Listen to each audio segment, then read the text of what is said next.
Hi everyone! Ngayong araw ay i-share ko naman sa inyo kung paano gumawa ng quiz sa Google Form. Tara, simulan na natin! Una, buksan lang natin ang ating browser at mag-sign in using our Google account. Just click sign in, then enter your email address and password. Kapag wala pang Google account, ay click lang ang create account. And now that we're signed in, just click on this 8 dots button next to your profile to open the Google app. Scroll down, then click on Google Forms to begin.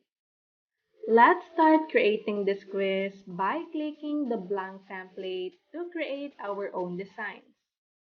Enter the quiz title, like for example, Lesson 1, Quiz 1. Then dito sa ibaba ay maglagay tayo ng quiz description. Like for example, direction. Choose and select the best answer for the following questions. To collect all the students' name who took the quiz, ay uunahin kong ilagay dito sa ibaba yung name of the student.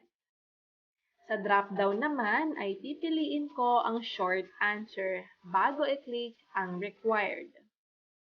Pagkatapos ay i-click naman natin ang plus sign na nasa gilid nito to add question.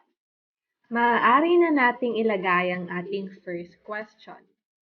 At dahil multiple choice yung quiz na gagawin ko, ay hindi ko na kailangang palitan yung part na ito.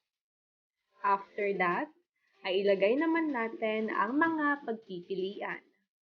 Maglalagay ako ng 4 na choices. And to add another question, ay i-click lang natin ulit itong plus sign na nasa gilid. And we can now add our second question and its option. Then do the same process for the following items. Meron na ngayon akong 5 questions, and each question has 4 options. So the next thing that we need to do now is to set up correct answers. So para makapaglagay ng correct answers, ay punta lang tayo sa settings at i-click ang make this a quiz.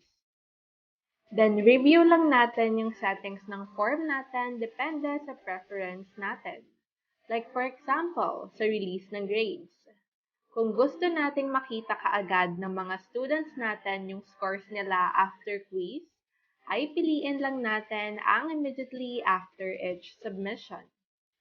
Pag later after manual review naman, hindi kaagad nila makikita yung kanilang scores. At kokolektahin natin yung kanilang email address through that form para masend sa kanila yung kanilang scores. Bali yung scores ng mga students ay makikita nila sa kanilang email address once you release the scores. And correspondence settings and so on naman, depende na sa atin kung ano yung preference natin sa pag-ayos ng settings na ito. But for me, okay na ito, wala na akong babaguhin. Balik na tayo sa quiz upang mag-input ng mga correct answers. Para mailagay ang tamang sagot, ay kailangan lang nating i-click ang answer key. Then sa points, i-adjust lang natin ito depende kung ilang points yung item na yon. Pagkatapos, ay i-select naman natin ang tamang sagot at i-click ang done. Kung gusto mong gawing mandatory to answer ang bawat items, ay i-click mo lang ang required. This is very helpful para walang ma-miss na question yung mga students mo.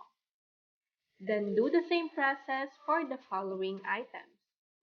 If you notice, I only have 5 questions pero 6 points yung nakalagay na total points ng quiz. At dahil yan sa nilagay kong name of the student sa itaas.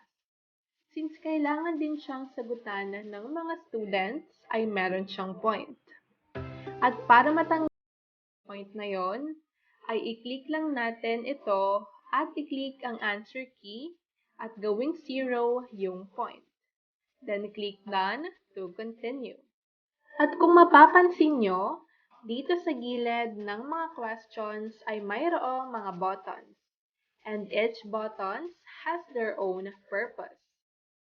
The first button is to add questions, which I already mentioned earlier. The second one is to import questions. The third one is for additional title and description. Fourth one is to add an image. Fifth one is for video. And the last one is for additional sections. Then dito sa itaas ay meron ding mga buttons for redo and undo and for preview and customization. I-click lang natin ang Customize Theme to customize and select our desired font style and the sizes. For the header naman, click lang natin ang Choose Image.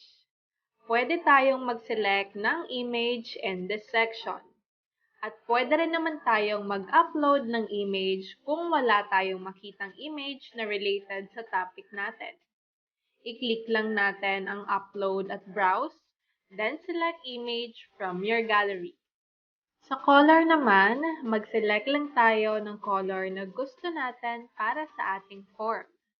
If you don't like the choice of color, ay i-click mo lang ang plus sign to add more colors. Then select kung gaano ka-strong yung shade ng color sa background mo. This form is automatically saved in our Google Drive.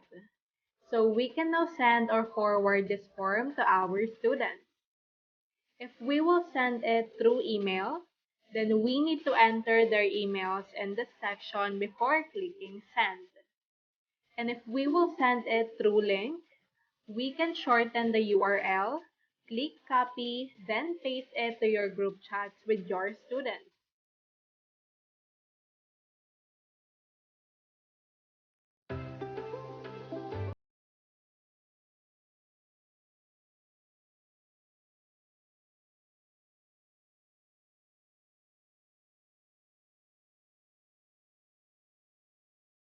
At dito nagtatapos ang videong ito.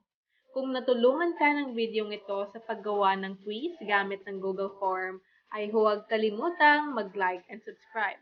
Thank you for watching! Bye!